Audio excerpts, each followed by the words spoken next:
walking through the city with the living dead.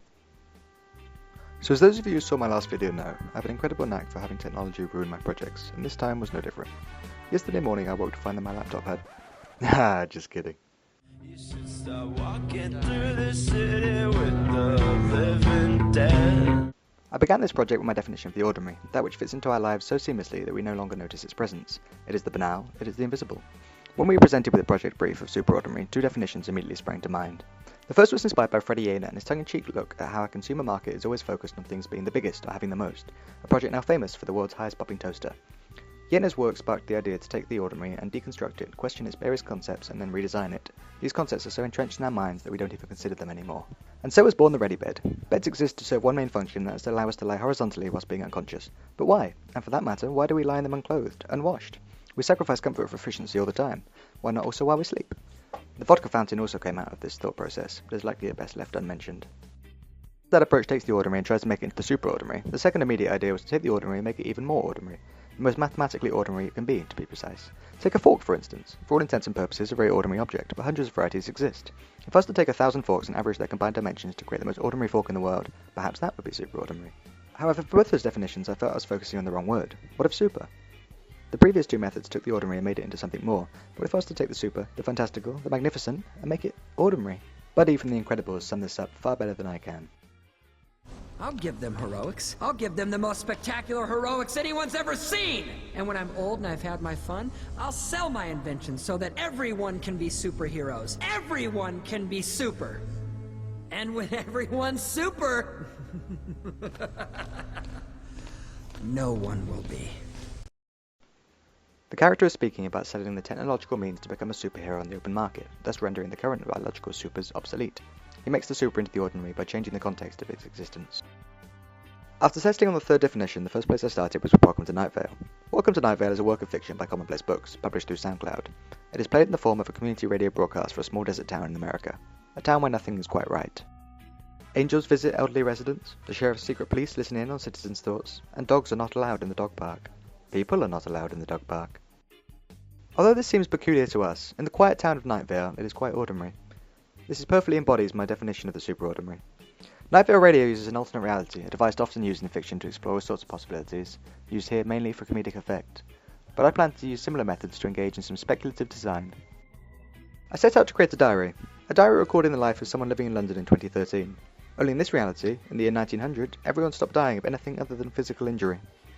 Although this seems strange to us, 113 years after the event, it, and the ramifications of such a change, would seem quite ordinary to those living in the alternate timeline.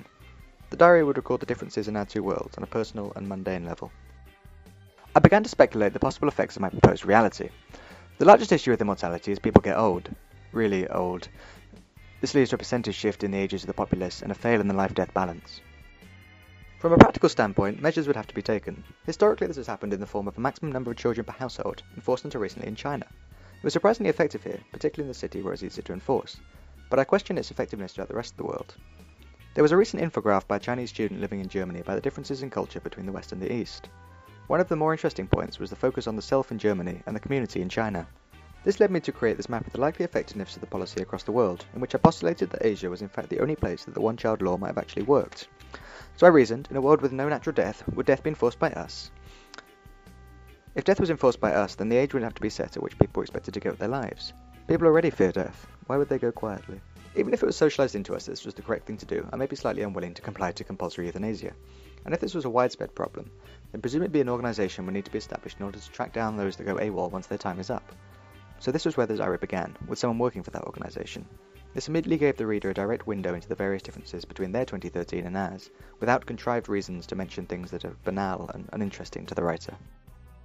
After talking to Mike about Heaven Jones's Welsh space campaign, I wanted my diary to be more than just a speculation. Although Jones's project was essentially making a spacesuit from old Welsh traditions, the most touching thing to come out of it was the sparking of new thoughts and possibilities in the craftspeople themselves, when presented with his ridiculous propositions. Using fiction to create narrative spaces for people to think about things that they might not have otherwise.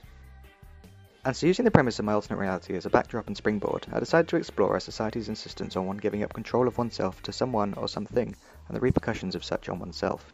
It has always fascinated me how society expects you to give up huge chunks of your life to various people and organisations. It's not until late in your life that it says, okay, you can do what you want now. To do this, the diary is split into 3 acts. Act 1 looked into giving up control to society itself, and conforming to what is expected of you. In doing this, one gains safety, income, and acceptance, but in exchange for subjection and labour.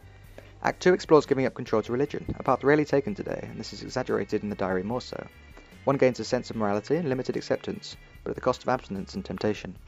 The final act looks at withholding control of your life in the face of everyone else. The writer finds freedom of body and mind, but at the price of destitution and isolation. An opium addiction is a theme which runs throughout, which symbolises the seductions of modern society and the effects they can have on the 3 paths I've explored. So in the end, I feel I have an artifact which is 2 things. A piece of speculative design on how the super can become ordinary in a different context, but more importantly, an object that can spark a discussion between friends on a topic they never before have thought to speak about. Thanks for listening.